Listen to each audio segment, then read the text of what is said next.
Hey guys, Captain Dylan Hubbard here at Hubbard's Marina, and welcome to the Sunday Night Live Stream Show. Hopefully you're excited for a good time. I know I am, and I always enjoy these Sunday night shows. Hanging out with you guys, talking fishing. We answer your questions live during the show. We talk a little bit about what's going on, what's coming up, what we're catching. We talk about the weather, and we answer your questions live. Plus, we're going to be giving away $1,500 in free trips. That's right. Every Sunday night, you got a chance to win tons of free fishing trips. All you have to do is watch the show live, tune in early, make sure you comment one time on the Hubbard's Marina Facebook stream. That enters you for a chance to win. It helps if you like. We appreciate any shares as well. But all you have to do is watch the show live, comment one time, you're entered for a chance to win. Then stay tuned, because at some random interval throughout the show, we're going to do these drawings. Your name will appear on the screen. I will repeat your name, and then you've got 5 minutes or less to text us your home address to claim that free trip. That's how you enter. That's how you claim it. That's how you win. Also, want to make sure we give a shout out starting out the show to our friends over at Gator Jim's Tackle. 3301 Pinellas Point Drive South in St. Pete. Gator Jim's Tackle makes this thing whole possible. We appreciate those guys over there. Again, 3301 Pinellas Point Drive South in St. Pete. Stop by and see them. Tell them Hubbard's Marina sent you. If you got a young angler with you, they even got a free gift for the young angler in your life. Plus, they have killer deals over at Gator Jim's Tackle. They are running some serious Black Friday specials you don't want to miss out. Gator Jim's year-round has Black Friday style deals, but they do it even bigger for the actual Black Friday celebration. So don't miss out. Huge selection, killer deals. Gator Jim's Tackle, 3301 Pinellas Point Drive South in St. Pete. Tell them Hubbard's Marina sent you. Also, want to make sure we give a shout out to all of those of you in our supporters group. The supporters group really helps fuel the show and make things possible as well. If you haven't thought about it before, definitely want to jump on that. It's only $4.99 a month. You get some behind the scenes info, more one-on-one communication, plus you get access to our private supporters group, and you get access to that supporters after show that we do every Sunday night after this main show. So killer opportunity, only $4.99 a month. You're missing out if you're not in that supporters group. So definitely think about it. Josh is going to drop the link in the chat for you. It's also right on our website as well. So hopefully you can join us in the supporters group for some fun. And then finally, we also want to give a shout out to those stars senders tonight. For those watching on Instagram or TikTok or YouTube, stars are a way for those who are watching on Facebook to help show their support and help fuel the show. And we've had quite a few stars senders to kick us off. Todd Stutzman, D. Beers with a big 1,200 stars. Keith White, Michael Perro, Robert Bush, Laura, Stephen Moreland, Eric Seaberg with a big 1,000 stars, Scott Flynn, Angel Perez with a big 1,000, Larry White with a big 1,000, Mick Higgins, James McCullum with 500, Mick Higgins again, Jasmine Marie, Craig Robinson, Nick Nieves with 1,000 stars, Gary Camage, Nick Nieves with 200 more, Richard Harcourt, Angie Darling with 500, Adam Franklin with 500, and Richard Blazak and Richard Harcourt as well. Appreciate all of you sending stars and helping to fuel the show. Also, want to make sure we give a shout out to, of course, all the great fishing that's going on right now. I cannot emphasize it enough. I don't think we can talk about it enough tonight. It is light loads. There's not a lot of people around right now, and incredible weather. Today was probably one of the nicest days of the year, and then on top of that, we've got no wind, we've got no seas, and the fish are just jumping in the boat right now. It is stellar fishing. Our 12-hour extreme went out there today with Captain Joe. They caught a limit of red snapper, a limit of triggerfish. They had all the snapper they could want on top of the red snapper. They had mangroves, they had tons of other species as well. Big scamp grouper, something I think close to 20 scamp grouper. So boat limit of red snapper, boat limit of triggerfish, almost 2 dozen scamp grouper, plenty of other snapper species as well. Just an incredible 12-hour extreme trip. The 10-hour trip today crushed it with some nice big mangroves. They had a good number of hogfish and lots of other heads and tails too. Lane snapper as well. So incredible 10-hour, incredible 12-hour. The half day did pretty good as well. So fishing is just stellar right now. That front came through. It stirred up the waters a little bit. Remember, as the water calms down and then clears up, that bite gets really hot, and that happened today. This week, the bite should stay really hot for us. We've got a moving barometer. We're coming up to that new moon as well. Plus, at the end of this week, potentially, we might have another cold front. In between these fronts, that barometer moves. And these fish, they know they only have a few days to eat, so they get really excited, and they tend to cooperate really well for us. So I'm excited for a beautiful week of weather and amazing fishing, more amazing fishing like we've been seeing as of late. Daryl Geist with 1,000 stars. Jeff Reedy with 1,200 stars. Appreciate y'all very much as well. Now, we talked a little bit about what's going on, but let's show you some photos and show you what's going on now. In just a second, we're going to pull those photos up. We're going to start inshore, show you what we're catching inshore. Then we're going to make our way near shore and offshore and show you what we're catching out there as well. Then we're going to get into the weather. Then after that, we'll make a few announcements, and then we're going to answer your questions live during the show. However, your comments, they move really fast. We have almost 300 people watching across the different streams, over 300 with TikTok. So with those different streams, different platforms, YouTube, Instagram, TikTok, Facebook, we can't see all the comments. So if you have a question that you want answered live during the show, you do have to text it into the phone number on the screen. That's right, the phone number on the screen. Shoot us a text there with your question so we can make sure we don't miss it, and we can make sure we cover it for you live during the show. All right, with that, let's get started on the photos and show you what we're catching inshore right now. We're definitely seeing the flounder bite really pick up for us. It's been incredible flounder fishing as of late. We're having a little problem with the photos, so give us 1 second as we get that rolling again. But definitely seeing the flounder pick up inshore. Also, with this colder water, not only have the flounder picked up, but we've also seen the sheep's head pick up as well. The sheep's head fishing has been really, really picked up around the docks, piers, bridges, jetties. It's crazy. It's the same thing. Wonder what's happening. Uh-oh. Hit the wrong button. As Josh tries to sort out the photos, I'll keep going through the inshore report. Like I said, the cooler water has those flounder really picked up. They're around those sandy edges adjacent to structures. So we're seeing the flounder like the north side of Johns Pass underneath the bridge. There's a lot of sand there, unfortunately, around the bridge area. So those sandy edges near the structure is holding those flounder, and you cast a shrimp out there, and those flounders are ambushing that live bait right on the bottom. Slow-moving soft plastic also work really well too. We've been seeing quite a few flounder as that water temperature continues to drop. We'll see more and more of them. Also, the sheep's head around the docks, piers, bridges, jetties, any rock pile, any hard structure is going to hold those sheep's head. And then also on top of that, we're seeing a bunch of other species. But Josh thinks we got the camera or the photos worked out here, so we'll pop back over and show you photos of what we're catching. All right, so we got the flounder. We talked about them. Mangrove snapper. Mangrove snapper normally are more of a warm water species, and normally when the water starts to cool down, we kind of lose the mangrove snapper, but that has not been the case as of late. I got a video today from our Shell Key ferry boat pulling up to the dock. The water was crystal clear, and you could see the bottom up to like 8 foot of water.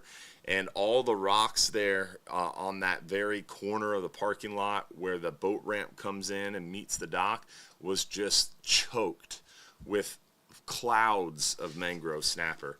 And we're seeing quite a few off the dock too. This is Captain Seabass's daughter. She was slaying the mangrove snapper on her little Barbie fishing rod. It was pretty cool to see. She got some bigger ones than that one, obviously, but great photo to share.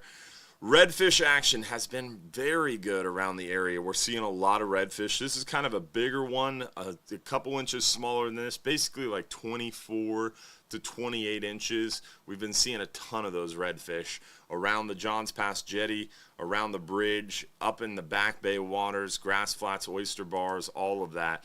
Really, really good action. Bonnethead sharks get really prolific this time of year as well. We're seeing the snook action. They're on the move quite a bit, but they're still in waters. Lots of nice snook action as of late. But snook are definitely going well throughout the area. We're seeing a lot of snook in the Upper Bay and Back Bay waters around the docks. We're seeing quite a few of them really active. This is the time of year that those snook are really moving quite a bit. We're all red on the signal here, Josh. We might have lost her. But snook are on the move for sure, and I'm hoping that we'll get more and more snook moving and feeding well. Those new moon is coming up, and that new moon brings with it a lot of flushing water, a lot of flushing bait. So this time of year, it becomes really important to kind of watch for those areas where you can find those things coming together. Moving water, moving bait, and structure is definitely a good combination to find actively feeding snook because they're on the move. The snook are moving from the beaches and passes, retreating to those Back Bay and Upper Bay waters. So as they move, they're going to stop in areas to stage and get some feeding done, right? So if you can find an area where water is moving, whether it's tidal flow or wind-blown water, and an area where bait is present, life is present, whether it's birds diving, mullet schools, or bait schools, and then a little bit of structure, whether that's a grass flat, a dock line, an oyster bar, a mangrove shoreline, any bit of structure, those combinations, the bait, the birds, the mullet, the structure, the moving water, those three things together, you're going to find the fish for sure. But it's a good way to start looking for them if you're in a new area or perhaps an area you don't know as well, is a great way to find them. Trout action picks up a lot this time of year when the water temperature drops off. We see a lot of these bigger trout coming up.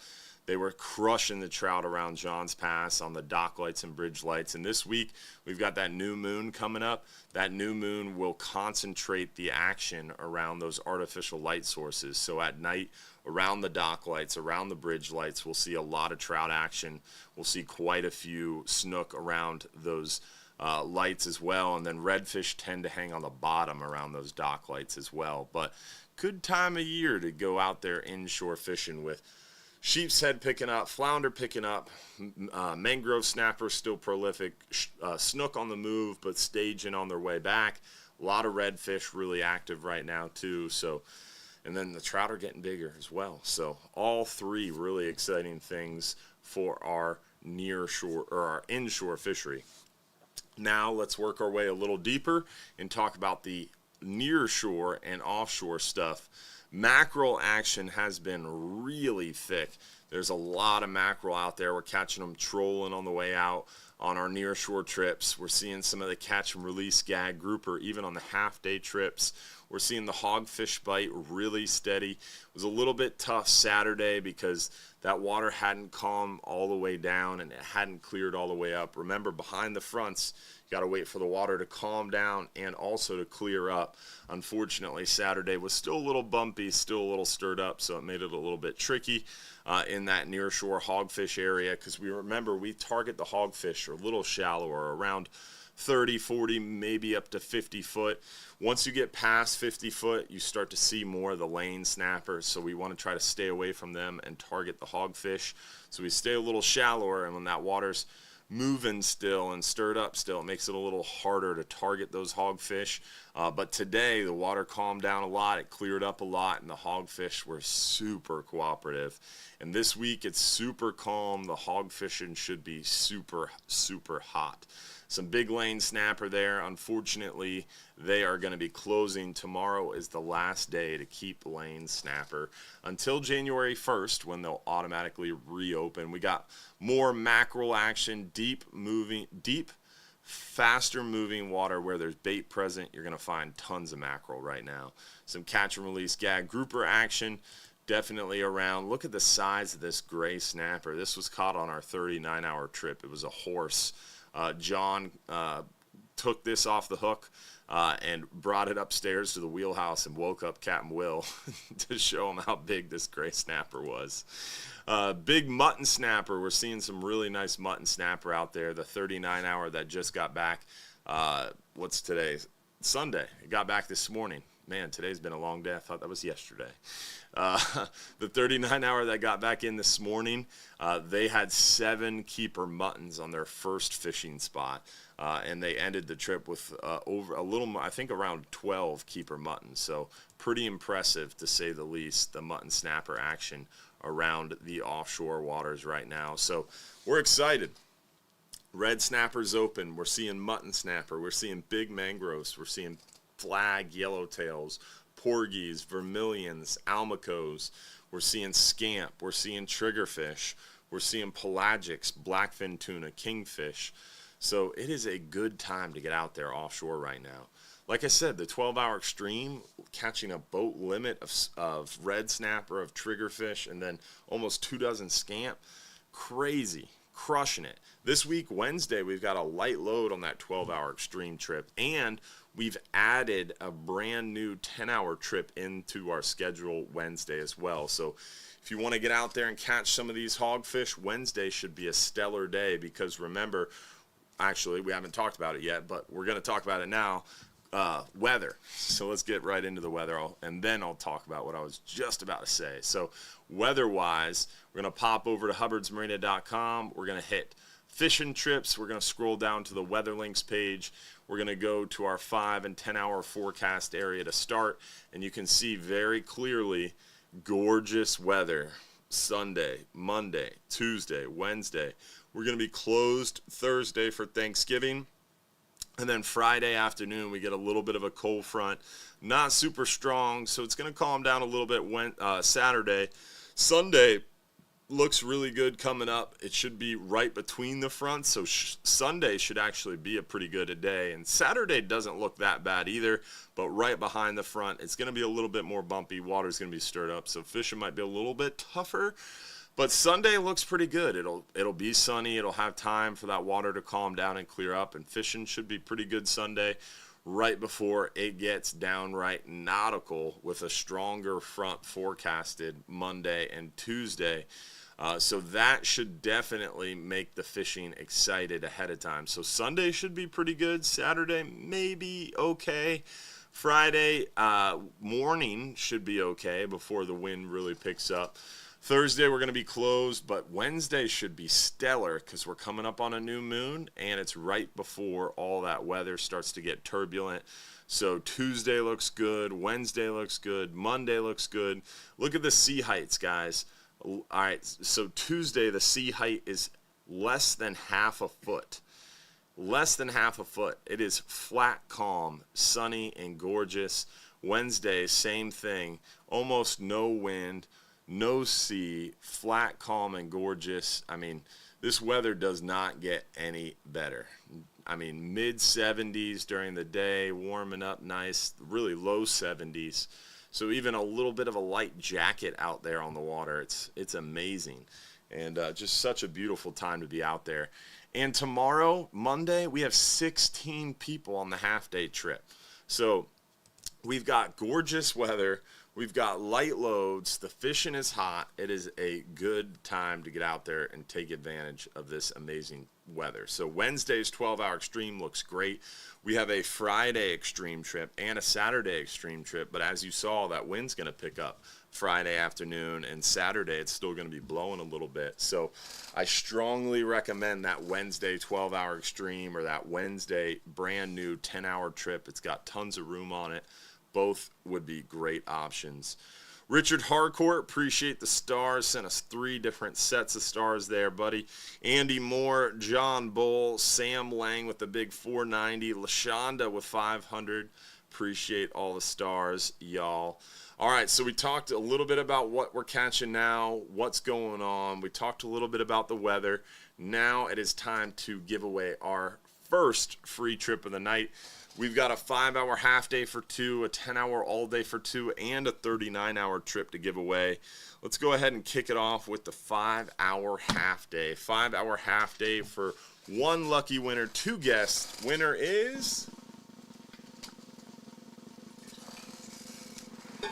Louis Vett. I'm going to go with Louis Viet from Cocoa, Florida, the East Coast. An East Coaster. Well, you can come fish on the best coast now, Louis. Congratulations, buddy. Awesome to see you. Now, I did see one of our lady anglers of Hubbard's Marina comment saying it was chilly but fun on the 10-hour trip today. I have to say, the lady anglers are so good at fishing.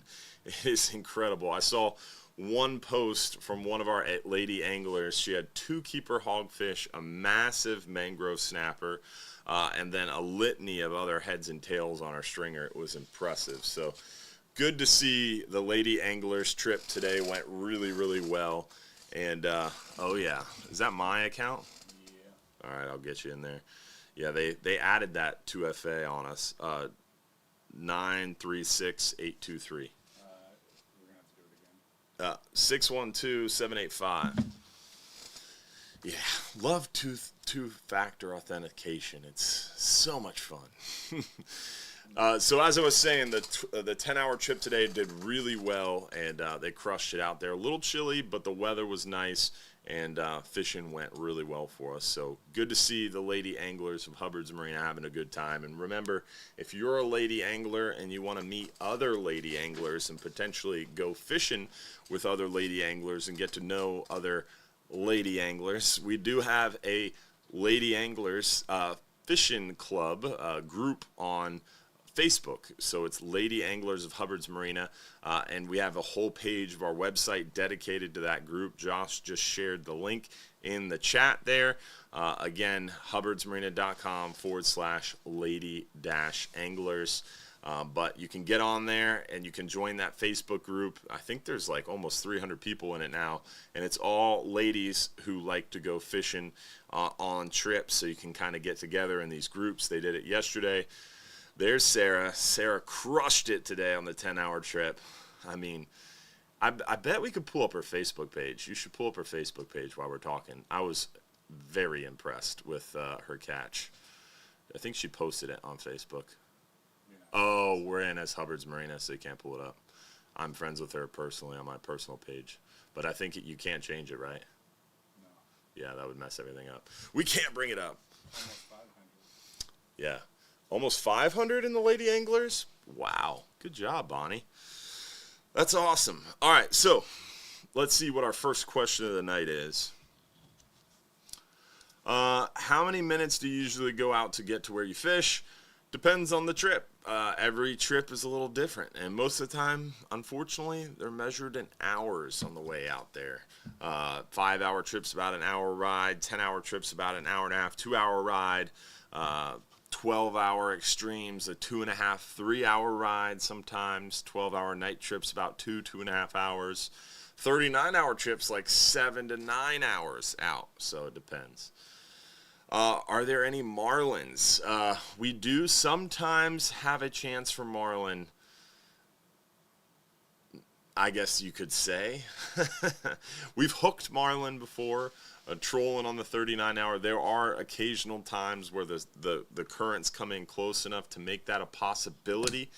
but it's very rare. I would not ever tell anyone that they really could target a marlin with any sort of success. But we have hooked them before. It has happened, but we don't have them with any consistency for sure. All right, let's see. What else do we got? Question-wise?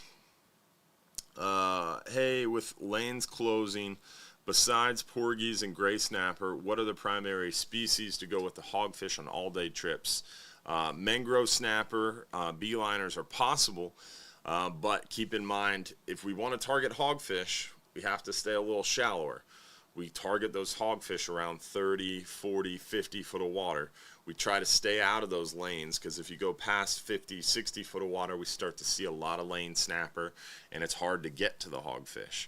So a lot of times when we're targeting hogfish, we don't see as many lanes. We don't see very many lanes at all. A lot of these all-day trips we've been doing will fish a little deeper and get the lane snapper and then come in a little shallower and target the hogfish, or vice versa. We'll start a little shallower, we'll go out to the lane snapper, then we'll come back in a little bit for the hogfish. So now that lane snapper are closed, it makes it a little easier. We don't have to run in or run out. We're just going to start at the hogfish area. We're going to grind out the hogfish all day. And that makes it a little easier. It also avoids us having to catch and release too many lane snapper that are closed for a very short period. Remember, lane snapper will reopen January 1st automatically. But it'll be mainly those hogfish, and then you might see a mangrove snapper, you might see some vermilions, but really vermilions we don't start to get until we're pretty deep, so we wouldn't really see vermilions. Most of the catch would be gray snapper, porgies, maybe a couple mangroves, maybe some black sea bass, and then the hogfish action for the next basically 4 weeks, and then lane snapper will be right back open. Any groupers in season? We catch the strawberry groupers, the Graysbees, the rock hinds. You can also catch and keep scamp grouper, but you're not going to see a scamp grouper in the 10-hour area where we're targeting those hogfish. The scamp are going to be pretty deep. Generally, we see the scamp on the 12-hour extreme, the 39, the 44 hours, that kind of thing. But we've got Capt Mike Anderson on the line. What's going on, buddy? How are you, big dog? I'm doing well, man. It's a good day. The Bucks won. It looks like the Packers won too, huh? Yes, sir. Yep, Nice. yep. Bucks win, Packers win. Good That's day. a really good day. Going fishing tomorrow, life's good. Yes, sir. Going fishing, and you don't have to brave the cold too much. Warming up for you a little bit. A little bit. It's still going to be a little chilly in the morning when we go catch bait, but that's okay. It's that time of year. So I got a good report from Captain Julio Lima. Went out today, ran a trip, and said the beach was really dirty. Yeah. They caught 2 kingfish today, one in 45 foot and one in 60 foot. Nice. Got some hogfish. Hogfish bite was good. Mangrove snapper bite was good. So they did okay on those, but the water in tight was pretty dirty. So they had to get a little deeper to, get something going real positive. So one thing I will say is I think it really depends on the tides, right? Because in Bunce's Pass at the Fort DeSoto boat ramp, I got a video today from the staff. We were pulling up and dropping guests off. You could see the bottom in about 10 foot of water. They're just clouds of mangrove snapper all over the boat ramp. Pretty crazy impressive. So that was cool to see. And we see the same thing at John's Pass. It cleans up a little bit, but I was impressed to see that level of water clarity in Bunce's. But I guess that's a lot of grass out there in Fort DeSoto to clean it up. Well, that and little cold weather. Dropping that water temp a little bit helps, kills off a little bit of that algae.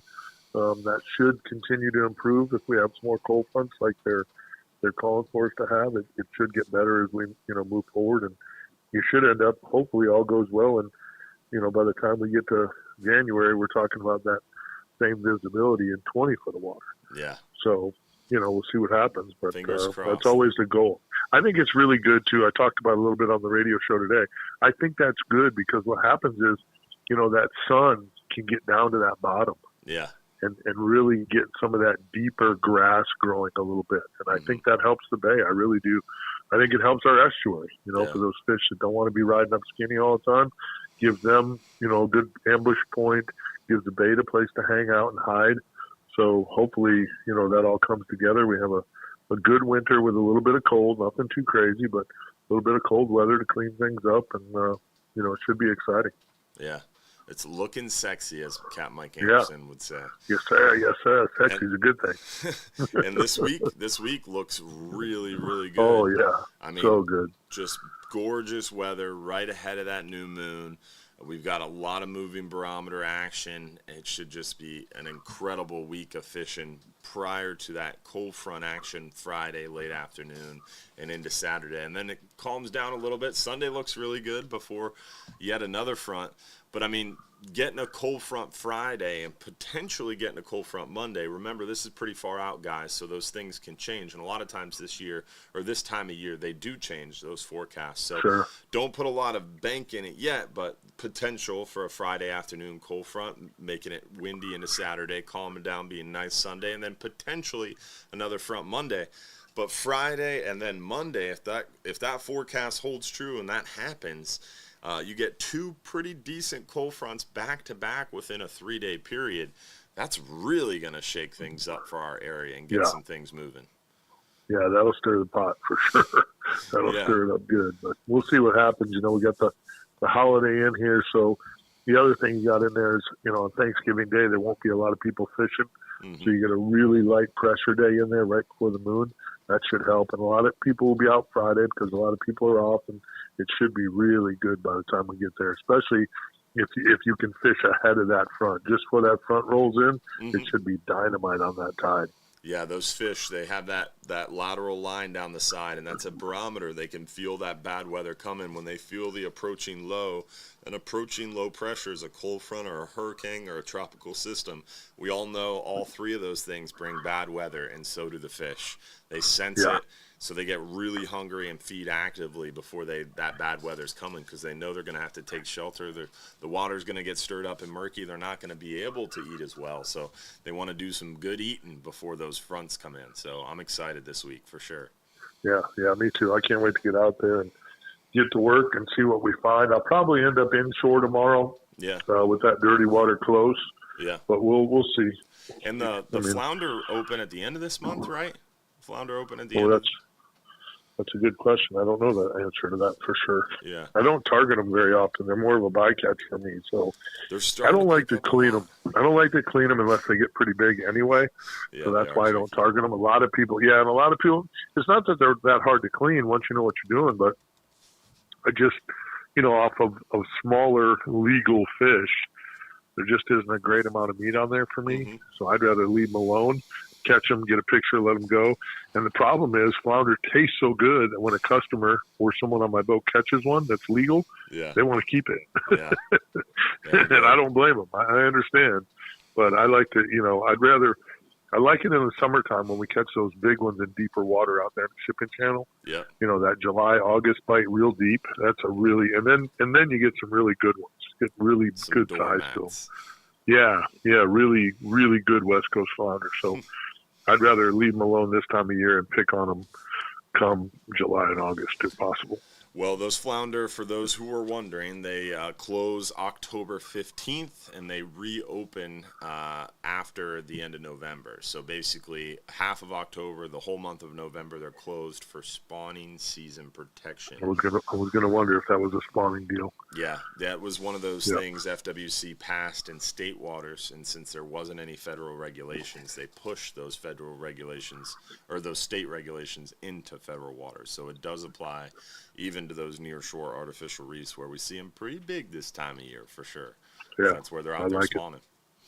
Yeah, I like it. I like taking a proactive approach and keeping them safe for the spawn so they can do what they need to do to let that fishery to continue to be prosperous. For you. You bring up a good point. Spawning season protections.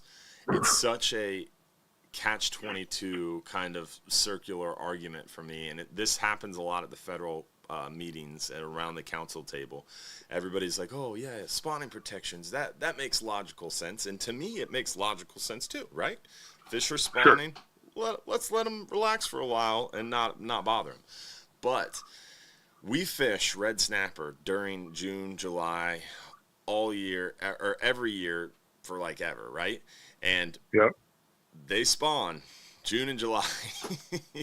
So the peak spawn is where we put the utmost fishing pressure on that species.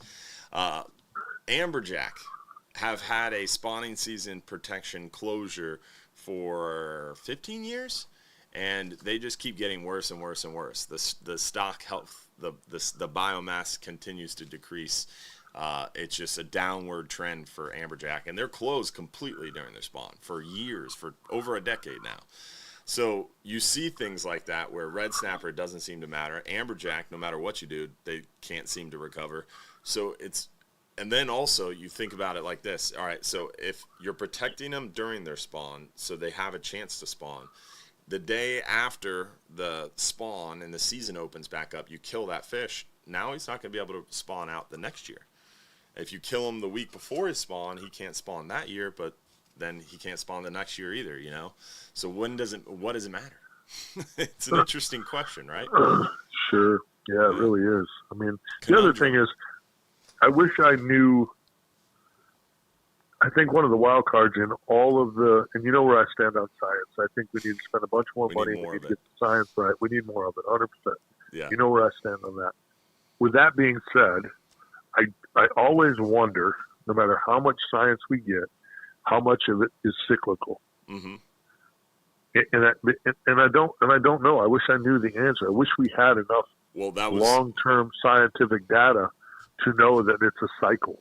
That was you can kind of is a lot of times they'll say, all right, this is a spawn, and then we have these closures in place, and then some other scientists will be getting a doctorate and they'll write a thesis about the species and they'll study it, and then the study comes out and the paper's published and, oh, the spawn's really over here, or hey, the spawn's actually 3 months and not 2 months. So a lot of times it's constantly changing as well every time someone does another research project. So you hit the nail on the head with that. Is not only is it cyclical, but it's changing too. Sure. So it's a hard target to. That's why spawning season protections to me make logical sense, but it's also a very dangerous precedence or position to take of like, hey, we're gonna keep every fish closed during their spawn, because also fish spawn in different ways, right?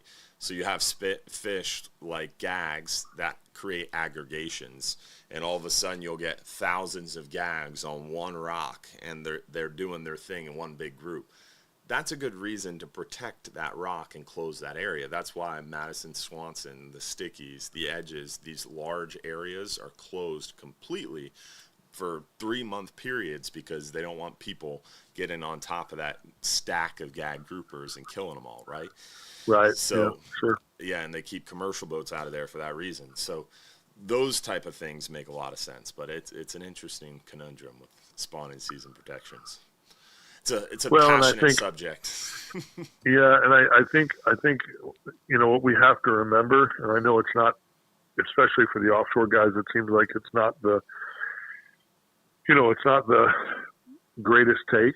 Like they're not always happy to hear it. Yeah. But the old, limit your catch, don't catch your limit. Yeah. Concept. The more people that are on board with that, the better off we are, because there is so much variation, so many variables in, what's going on out there, what we know, what our science is giving us.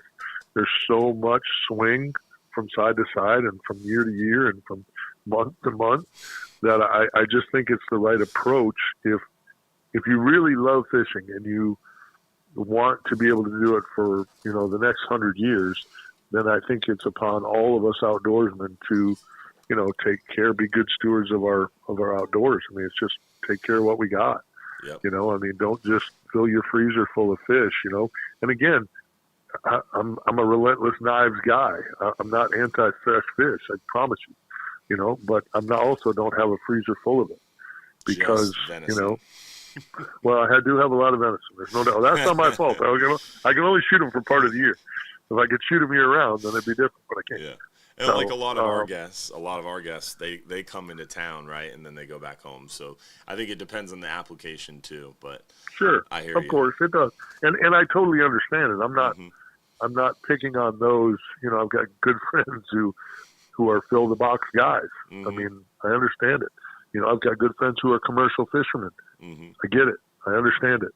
I just think, you know, in some degree, whatever it is, if all of us can be good stewards, you know, that's just beneficial for the fishery. You know, do what each one of us can to support the fishery as much as possible. That'll help as we hopefully grow into more and better and more accurate science down the road here. Hopefully that'll, you know, help alleviate some of that pain. I feel like I'm responsible for the death of so many fish. That's why I'm kind of have to be involved in fishery science and management. It's my way to pay penance. Oh, I get it. That's good. That's good. That's good. You know, you guys put a lot of smiles on a lot of faces going for many years now. So, you know, I mean, there's always some good and some bad with everything we do. We just got to try to limit the bad. Yeah. You know, it's just the way it works. We killed a lot of tarpon back in the day. 100%. 100%. A lot of snook back in the day too, man. Yeah. I mean, a lot of big snook killed, a lot of big tarpon killed. I mean, we did a lot of stuff we just didn't know. We just didn't know that was right when we were doing it. Yeah. You know, so, you know, now we know better, we do better. That's the way it works. Amen. Well, I appreciate it as always, brother. Okay, my friend. Have a great week and have a happy Thanksgiving. Donald. Happy Thanksgiving to all the listeners out there, and I appreciate all you do, kiddo. Appreciate it. Donald VC just called you a bunny hugger, by the way. Yeah, that's me, big bunny hugger, for sure. Oh, that's funny. Yeah, I don't think there was a whole lot of bunny huggers online today ordering more ammo. Yeah, but maybe I'm wrong. I don't know. Well, you needed more ammo because you got your big buck. That was really cool. That was a beautiful animal. But I mean, you did waste a little ammo before that. Oh yeah. Well, you know, I'm not perfect at it. I do enjoy it, but you know what's interesting is the morning after I shot my buck, I was tagged out because my son-in-law took a 10-point a week earlier on one of my tags for my lease, so I was bucked out. And the next morning, I saw this giant, just epic buck, of course, because now I don't have any tags, so I got some great pictures of him. And then a buddy called me tonight. One of the guys on my lease called and said they think, well, one of the guys who I told about that buck sat in the same stand, thinks he got a shot at him tonight, but they haven't found him yet, but they were looking for him. So that big buck might be down. Yeah. Hopefully he's either okay or they find him. Yeah. You know, you'd hate to have that deer just run around wounded. That would be no good. But hopefully they can track him down and find him if they did hit him. And maybe they got lucky. Maybe he got lucky and they didn't hit him too good. So we'll see what happens. All right, man. Well, send me some pictures. Yes, sir.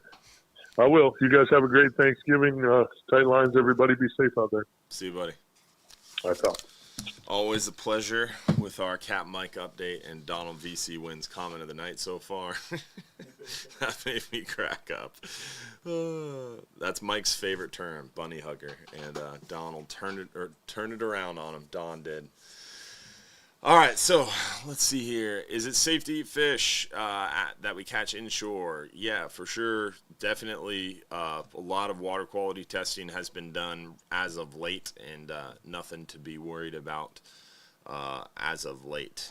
Right behind the hurricanes, it was a little questionable for a while, but Hurricane Helene was September 27th. Hurricane Milton was like October 7th.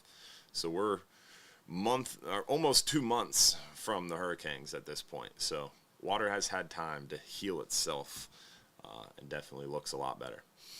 All right, let's see here. We got deer photos coming in. Nice big 7-point from Michigan. Congrats. Let's see. Do you catch any black grouper on any of the trips? We do. Ironically, the 39-hour that came in this morning had another black grouper caught, but it was a small one, and they weren't able to keep it. The trip before that, we did catch a true black grouper and was able to keep it. So We do catch true black grouper, carbos as we call them, but we don't see a lot of them. It's pretty rare. Scamp grouper is definitely going to be more likely. Richard Harcourt, appreciate those stars, my friend. Mike Upham with a big 1,100 stars. Dale Black with some stars. Appreciate you, buddy. Thank you guys for the stars senders. Next question, should we bring a spinning reel for hogfish? Definitely. If you're going on, actually, retract that statement. If you're going on a 5-hour or a 10-hour, definitely bring a spinning reel. If you're going on a 12-hour extreme, 39-hour, don't bring a spinning reel. 12-hour night, 4,000 or 5,000 spinning reel. If the bite's slow, it works well. But I would be 12-hour night is where I start to switch to conventional, right? Basically, if you're fishing deeper than about 100 foot of water, it's a good idea to be fishing conventional because you might hook that bigger fish. You want to get that fish up quickly.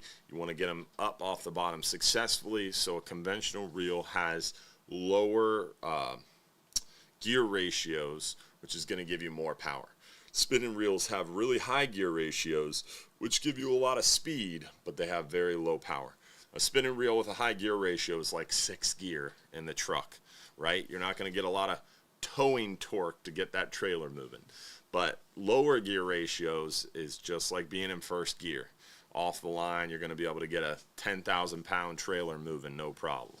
So low gear ratio, low gear, a lot of torque, not as much speed. High gear ratio, almost no torque, but a lot of speed. So spinning reels are great near shore when you're catching those smaller fish that aren't going to rock you up, that kind of thing. But if you're going to potentially hook into a gag group or bigger fish that's going to give you a fight, you don't want a spinning reel. All right, next question. So yes, to answer your question, bring a spinning reel. If you're going on a 5 or 10 hour trip, bring that snook rod, bring that trout rod, that 4,000 series spinning reel, 20, 30 pound braid, about 30 pound,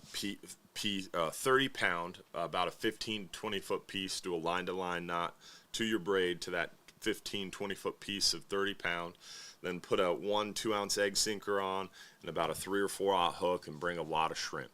You're going to be dialed in for those hogfish. Or a banana jig, ball jig, one of those other things as well.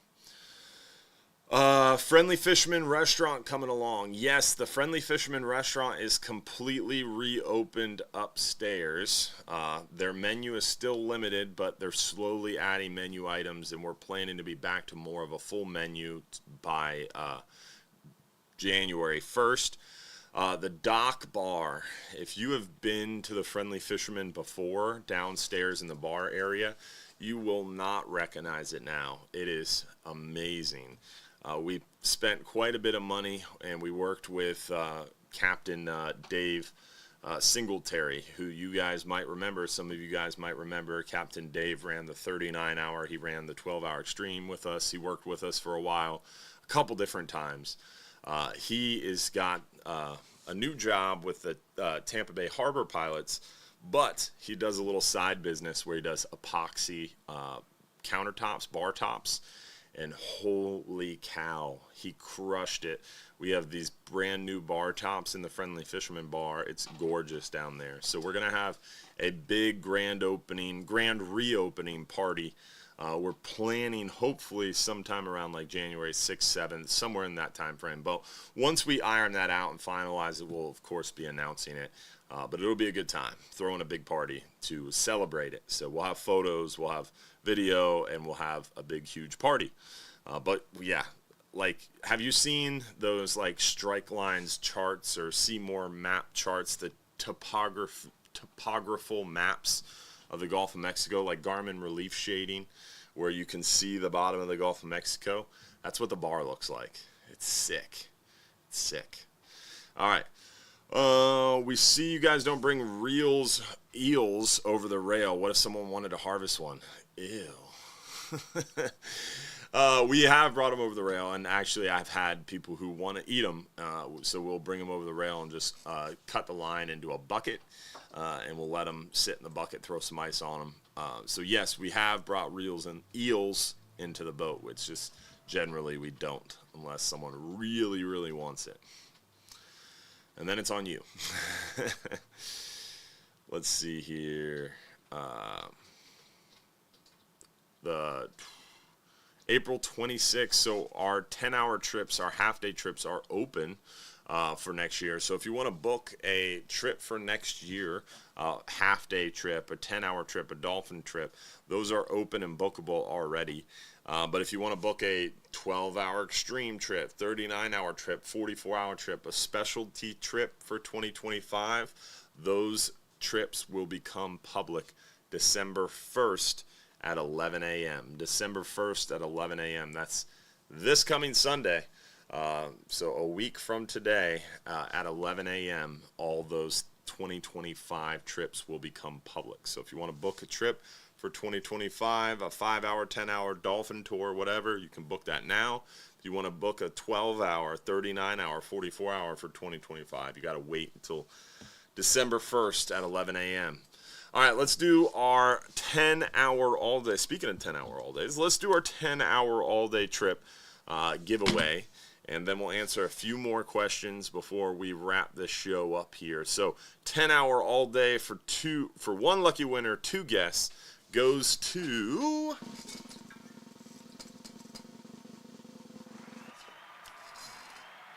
Kenneth Crystal Daniels from Puerto Rico. Nice. That's still the United States, but that's pretty cool. All the way down in Puerto Rico watching tonight. You just won a free trip. That is a good reason to come to the mainland for some fishing. Puerto Rico's awesome. They got good food down there. If you haven't been to Puerto Rico, you're missing out. It's really easy to get there. I'm going to Puerto Rico December 11th, 12th. I'm going to Puerto Rico for 2 days for a Marine Recreational Education Program meeting. We go down there every year for that meeting. And I've been down a couple times because my cousin was stationed down there in Aguadilla. That's the northwest side of the island, northwest corner of the island. But, dude, Puerto Rico's awesome. There's some really cool places. Great surfing, great fishing, amazing food. And it's America still, so you don't need a passport, which is great. You can travel with your ID. Can you use a J-hook for hogfish? So remember, we have to tell you the rule. And the rule is when you're fishing in federal waters for reef fish using natural bait. So you're not using a lure. You're not using any other artificial bait. You're using a dead bait, live bait for reef fish, grouper, snapper, hogfish. You have to use a non-offset, inline, non-stainless circle hook. That's the rule.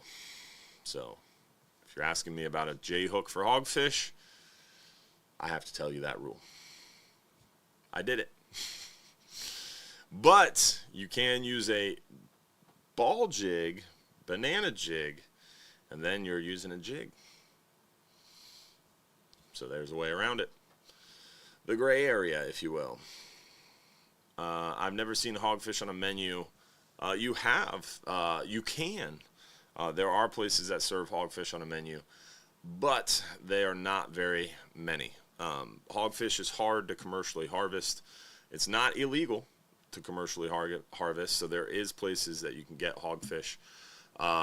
Places you can get hogfish locally, any Baystar restaurant's going to have it probably. Look up Baystar Restaurant Group Premium. Our friend Frank Chevis and the Chevis family owns that restaurant group. Salt Rock is one of them. Seaweed is another one. Those are my 2 favorite. But both those restaurants, Salt Rock and Seaweed, often have hogfish on their menu. Walt's Seafood Shack in Johns Pass will sometimes have hogfish on the menu. Madfish, Snappers Sea Grill will sometimes have hogfish. What's that? Middle Grounds Grill will sometimes have hogfish on the menu. You got to go to those nice seafood joints that get fresh fish, local fresh fish. They'll have hogfish on the menu, but it's hard to get on your menu because it's pretty hard to source, right? The only way to get it commercially is spear fishermen. So we get them at Don's Dock. So we sell hogfish, but we don't have a ton of them in our seafood market. So there's occasional commercial. Billy Stone Crab, that's another good one. Billy Bardot, thank you. Billy Stone Crab's another one. But, dude, I'm going to seaweed if I'm going after some hogfish, because seaweed has this, like, broiled octopus dish. Man, why do we have to start talking about food? All right, is red snapper season extension for private and for hire for all of Florida's water? So how it works is they're two very different things for red snapper. Only red snapper is there any difference in recreational fishing. Recreational fishing is private boats, federal for hire, we're all recreational. But for red snapper, they split private recreational, and then they also keep state guides, and then they have federal for hire, which is federally permitted charter boats and party boats. So for red snapper, they're different. Our federal for hire charter season was June 1st through August 27th this year. They closed it, but then they reopened red snapper for our federal for hire fleet November 18th through the end of the year. Private recs actually had a longer season than federal for hire to start. They were open June, July, and then they had weekends September, October, and November. Longest private recreational red snapper season ever in the state of Florida. They just announced they're adding all the weekends all the way through the end of the year, plus every day from New Year's Eve to, or from Christmas Eve to New Year's Eve. So basically private rec season is weekends, all the weekends, and then the holiday weekends they have a little bit of a special season. So a little bit more confusing for private recs, in my opinion. But, hey, they're trying to maximize their season, and they're doing a good job of it. What makes hogfish lay down sometimes? Is it temperature, water deal? Thanks for the answer. Hogfish lay down sometimes. I don't know what you mean by that. Unsure of what you mean. Maybe text me a little bit more of an explanation. What's the best bait for hogfish? Hands down, live shrimp. 100%. 100%. Will you have Black Friday specials? No. First year in a very long time, we are not doing a big Black Friday deal. All our inventory was destroyed in a storm named Hurricane Helene. So our main office at Hubbard's Marina was actually really well prepared, well sealed. So our main office and any inventory we happen to have on our shelves already survived. Some of the reels got damaged in the office because one of the windows leaked a little bit. We had some damage there, but for the most part, most of our office survived. However, 95% of our inventory, our overstock, our extra sizes, extra shirts, extra tackle, extra reels, stays in a storage area across the street in the parking garage behind a couple locked doors. That got totally flooded, and so everything got destroyed. So we don't really have any inventory to put on sale. So no Black Friday specials for Hubbard's Marina. Go to Gator Gyms and take advantage of that, because they have some crazy ones. Do you anticipate the offshore bite to shut off Friday with the cold front coming in, or will it shut off later in the weekend? How it works is these fish, they are barometric pressure sensitive. Moving barometer is always the best bite. Falling barometer is the best bite. So if the barometer is rising, they bite pretty good. If it's static high, it gets a little bit tough, but they still bite. If it's falling, they bite really well. If it falls and gets static low, bite sucks. When Friday afternoon, it's going to fall and get static low until Saturday, and that barometer is going to start coming up. So Friday afternoon, Friday night into Saturday morning is going to be a little bit tough. And then it's going to pick up slowly through the day Saturday. Water's going to calm down. Water's going to clear up. Sunday should get pretty good again. Sunday should get really good towards the second half as that barometer starts falling with that frontal line approaching. And then Monday, potentially, if forecasts hold true and that front comes through Monday, then it would fall again Monday and be a little bit tough. So fishing is going to be best Wednesday, Thursday, Friday morning ahead of that front. Let's see. What other questions do we have?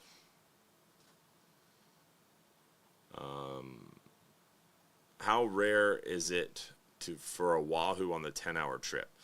Very. However, one of the biggest wahoos we've ever caught was on a 10-hour trip. But it is extremely rare. I would say chances are slim to none to see a wahoo on the 10-hour trip. But it has happened. So never say never. We've even caught blackfin tuna on the 10-hour trip before, too. But it's rare. Oh, he said he was in Aquadia now? That's awesome. They even have a spare bedroom for you at their condo. Or if you need airport pickup. Wow. Don't tempt me. I love Aquadia. There was a truck on the side of the road that had chicken and rice. Literally the best food I've ever had in my life. From a truck on the side of the road. Outside of the Coast Guard station in Aquadia. A red truck. I remember it vividly. So glad you guys sent the email out about our live show. Never knew about it. Oh, that's awesome. Well, I'm glad you found us. Let's see what other questions we have. That's it. All right. We did well tonight. We ran through them questions. Let's see.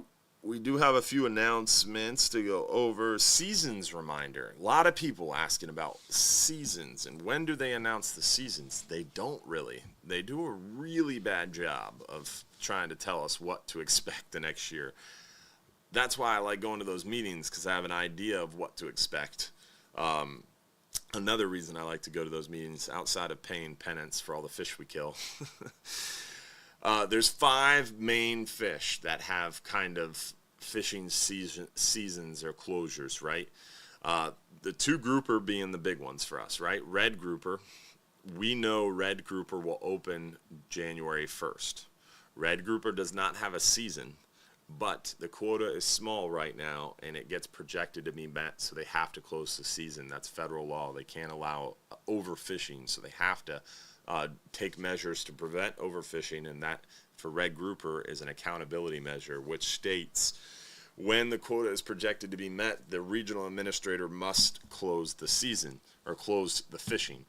So that's what happens with red grouper. And I would guesstimate, based on recent history, based on recent landings, based on recent trends, red grouper will open January 1st, and I would imagine it will stay open until about end of May, mid-June. Mid-June would be a good thing. I would be surprised if it goes past the second week in June. So red grouper, January 1st through about early June. Gag grouper is the second big one. Gag grouper, we had a 2-week season this year, September 1st to September 15th. We're getting more quota, and we don't hopefully have a payback. So this year we were fishing under a depressed quota with a payback. Next year that quota grows a little bit in the rebuilding plan, and hopefully we won't have a payback. So I'm guessing September 1st, maybe the whole month of September. So red grouper, the first 5.5 months of the year. Gag grouper, the month of September. Red snapper, definitely all of June, July, and all of August. Maybe we might even see into September for red snapper next year. But I'm pretty much guaranteeing I'm guaranteeing all of June, July, and then pretty much guaranteeing all of August, maybe into September. Triggerfish. They are open all year except for June and July and January and February. I'm going to have to check that one. For some reason, I'm doubting myself today. Mike asked me on the radio how big mutton snapper have to be today, and I didn't remember, and I guessed and got it wrong. So now I've lost confidence in myself. Let me just double check triggerfish real quick. Triggerfish, I was right. So they are closed January and February, and then June and July. So March through May you can catch them, and then August through December you can catch them. So that's red grouper, gag grouper, red snapper, and triggerfish. Amberjack should be September and October. those are my educated, I guess you could say, guesses at the fishing seasons for next year. Let's see, what other announcements do we have? The tattoo special. Don't forget about the tattoo special if you want to get free trips. The jetty issue. So, Madeira Beach and our illustrious city manager who just makes these really terrible unilateral decisions without talking to anybody. Like they tried to do these swim buoys, which was a total fiasco because he didn't involve the public or talk to anybody about it.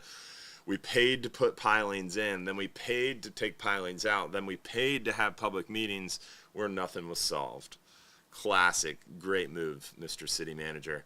Now, the very end of the jetty was a little bit beat up for like a year and a half, and they just up and decide to destroy the whole sidewalk on the jetty where everybody fishes because the end of it's broken. And now they have to go through this entire permitting process, which they haven't even started. So he's telling everybody, oh, it'll be fixed in 6 to 9 months. I will be surprised if he gets it fixed in 2 years.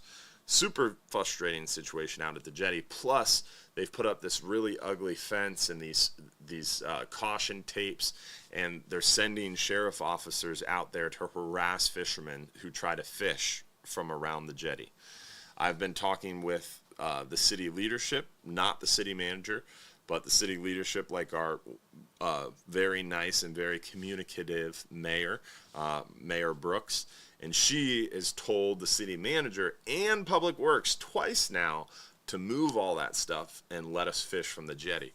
So we're going to continue to work on that, and hopefully they will do what the mayor asked. Oh, perfect. Josh is pulling it up so we can show you exactly what I'm talking about.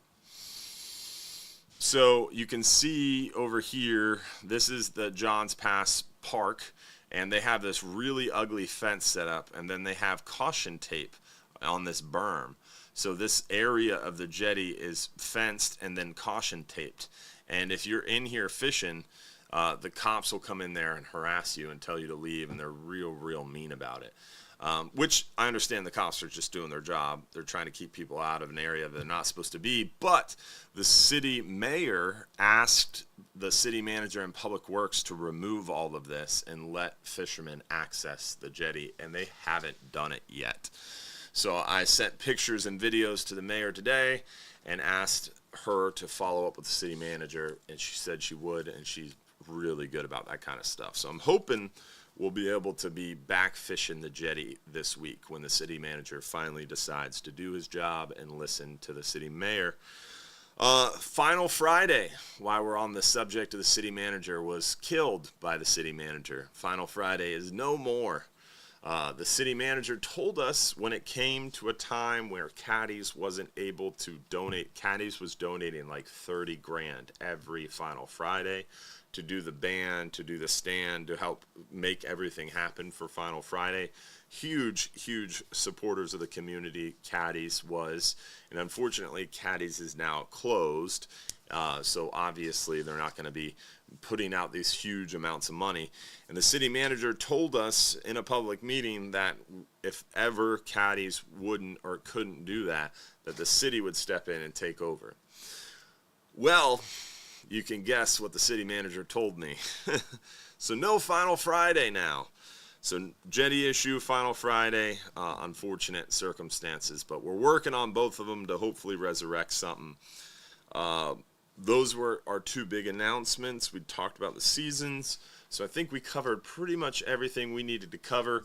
We're going to start the supporters after show at 8:50, Josh? 8:50 for the supporters after show. Hopefully we'll see you guys next week for another episode. The live stream show happens every single Sunday night at 7:30 p.m. We give away $1,500 in free trips, and I need your help. Tell a friend or 2 or 10 about the show and invite them next week. So I hope to see more of you guys joining us every week. Help us to build the show, build the following, spread the news, and hopefully we'll see you out on the water this week. Fishing is going to be best tomorrow, Monday, Tuesday, Wednesday. So take advantage of this really good fishing opportunity. There's not a ton of people here yet. We added a 10-hour trip Wednesday. It's got tons of room on it. So book that 10-hour trip Wednesday. Join us for the 12-hour Extreme Wednesday. Book some 39-hour trips in December. There's still some 39-hour trips in December on Sunday and Tuesday that have super light loads, tons of room on them, and Red Snapper is going to be open the rest of the year. So come out and join us. Book some 12-hour Extremes, some 39 hours. Come to Don's Dock. If you're too busy to go fishing, you can buy your fish today at Don's Dock. We got tons of stone crab coming in. We got fresh lobster. We got tons of fish. So stop by Don's Dock Seafood Market and enjoy Thanksgiving. Happy Thanksgiving, y'all. Thanks for being a part of our Hubbard's Marina family. Let's see who won our 39-hour trip for one lucky winner. 39-hour trip for one lucky winner goes to Suzanne Walters. Congratulations, Suzanne. Hopefully we see you guys this week out on the water. Happy Thanksgiving. Enjoy your week with family. And thanks for being a part of our Hubbard's Marina family. Don't forget, if you're too busy to go fishing, you're just too darn busy.